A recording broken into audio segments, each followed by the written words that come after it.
হেফাজতে ইসলামের রোববারের তাণ্ডব ও পবিত্র কোরআন শরীফ পোড়ানোর প্রতিবাদে সোমবার চট্টগ্রামে বিক্ষোভ ও প্রতিবাদ সমাবেশ করেছে সাধারণ আলেম সমাজ। এ সময় তারা ৫ মে রাজধানীতে তাণ্ডব ও কোরআন শরীফ অবমাননার সাথে জড়িত সকল হেফাজত কর্মীর দ্রুত গ্রেফতার ও শাস্তির দাবি জানান।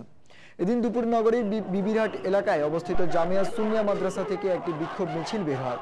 মিছিলটি নগরীর গুরুত্বপূর্ণ সড়ক প্রদক্ষিণ শেষে জিসি মোড়ে এসে সমাবেশ করে। সমাবেশে বক্তারা বলেন, হেফাজতে ইসলাম কোরআন পুড়িয়ে তাদের জঙ্গি চরিত্র প্রকাশ করেছেন। এই সময় তারা হেফাজতকে ইসলামের চরম শত্রু আখ্যায়িত করে তাণ্ডব ও কোরআন অবমাননার সাথে জড়িতদের দ্রুত গ্রেফতার ও শাস্তির দাবি জানান। পুলিশের সাথে হেফাজত কর্মীদের সংঘর্ষে ৫ জন নিহত এবং অর্ধশতাধিক আহত হয়েছে।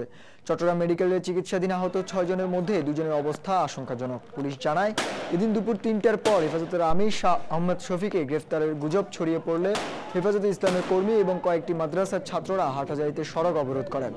এই সময় পুলিশ অবরোধ তুলে নেওয়ার অনুরোধ করলে তারা পুলিশের উপর চড়াও হয়। এতে দুপক্ষের মধ্যে সংঘর্ষ বাধলে ঘটনাস্থলে ২ জন এবং পরে চট্টগ্রাম মেডিকেলে আনার পর আরও ৩ জন মারা যায়।